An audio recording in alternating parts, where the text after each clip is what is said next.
We always hear about transparency in government, but we never really see it. And if we did, it would probably scare the living hell out of us.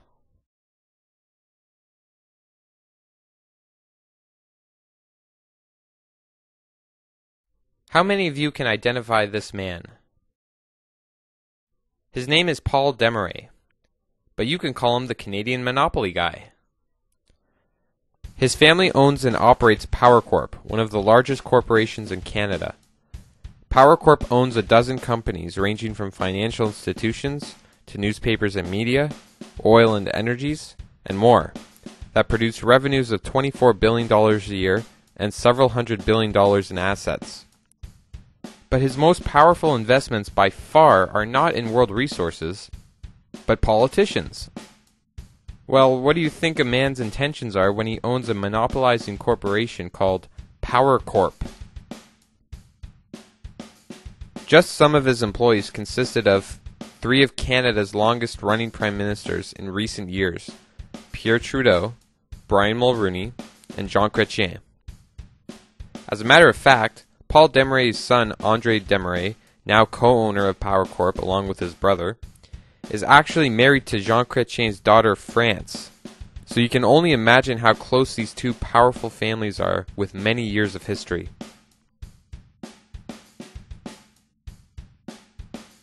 Other employees for Paul Desmarais are former premiers of Ontario and Quebec, William Davis, John Roberts, and Daniel Johnson. Or how about John Ray, brother of Liberal NDP Bob Ray? John is currently Executive Vice President for Power Corp and was longtime advisor to Jean Chrétien, as well as his campaign chairman. There's also former President of Power Corp, Maurice Strong. After becoming a successful businessman with Power Corp and Paul Desmarais, he was able to bridge himself from business to politics with his new circle of friends. He became first Executive Director of the UN Environment Program and President of the World Federation of UN Associations. Remember, this is a businessman. Some of Maurice's friends include the likes of the World Bank President, James Wolfensohn, former Vice President of the US, Al Gore, and former Swedish Prime Minister and member of the Global Governance Institution, Ingvar Carlsson. And last, but certainly not least, Paul Martin. Paul became president and CEO of one of Power Corp's subsidiary companies, the Canadian Steamship Line, which was eventually sold to him in the 1980s. During his ownership of the Canadian Steamship Line, Martin changed the flags on the ships in order to operate shell companies in overseas countries like Singapore and the Bahamas, where he could exploit the laws to profit from cheap labor, lower environmental standards, and paying virtually no income tax on revenues of several hundred millions of dollars. After giving his steamship company to his kids, in 2003 he was fit to become Prime Minister of Canada and tell everyone else to pay income tax. And in January 2004, the Canadian federal government revealed that Martin's Steamship Line Company had received over $100 million in federal government contracts, grants, and loans since Martin became finance minister in 1993. This was the same time he was cutting taxpayers' dollars to our schools and hospitals in order to slave the inescapable debt. You can bet with gifts like these, Martin would have to remain pretty loyal to the man who established his family fortune and political success, Mr. Monopoly Man. I mean, Paul Desmarais. And how many of you even knew his name? Some of Paul Desmarais' other friends include the Bush family, the Clinton family, and the President of France, Nicolas Sarkozy. When you consider the circle of friends surrounding Paul Desmarais, it's not hard to imagine how government corruption can set in. But it's our government officials who should never be this infatuated with making money and powerful corporate allies. And yet, sadly, we see exactly that. And this is just the tip of the iceberg when you consider these next things. Bilderbergers. Not Build-A-Burger, but members of the Bilderberg Group.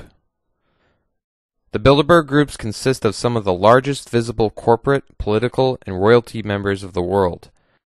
They hold their meetings annually, usually in remote places where there's no media allowed, at least to broadcast what goes on, because there's plenty of members of the media attending the meetings, such as Chairman of the Board of the Washington Post, major media outlet owner Rupert Murdoch, and news anchor Peter Jennings. Some of the other members include Presidents of the United States, such as Bill Clinton and Gerald Ford.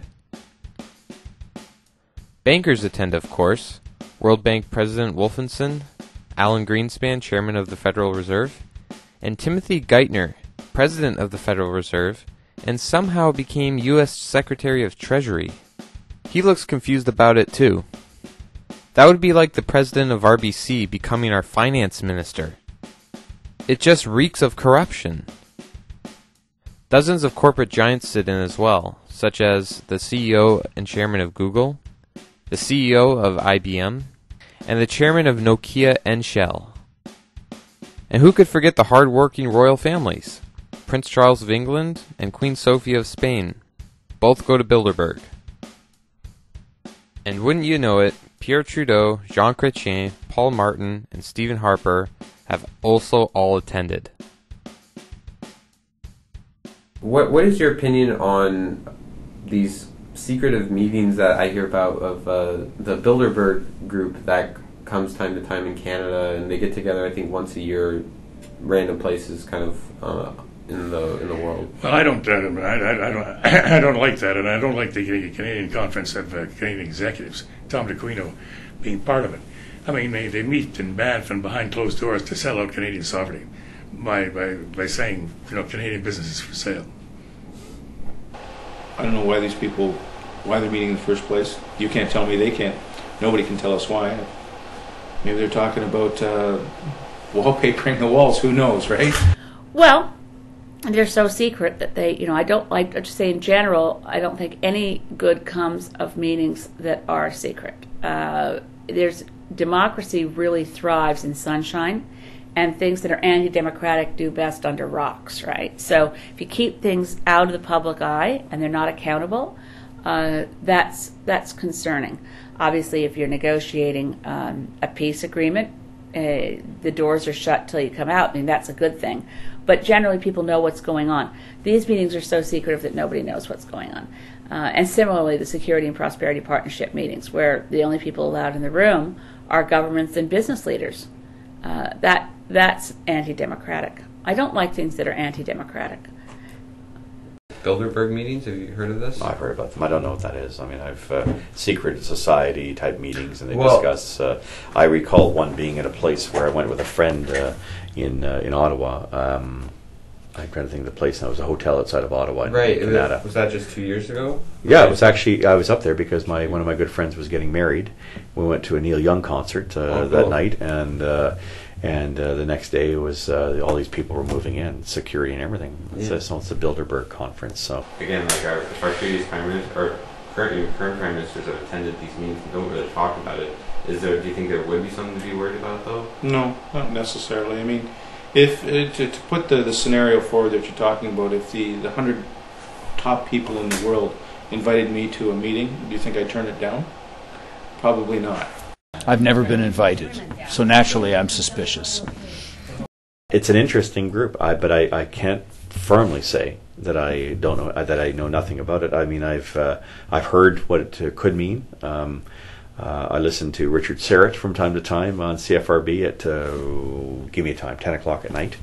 I don't know, but I'd certainly like to learn more about it. But it is apparently behind closed doors. I'm suspicious of those meetings. Were you ever invited or? No, they know my views about it.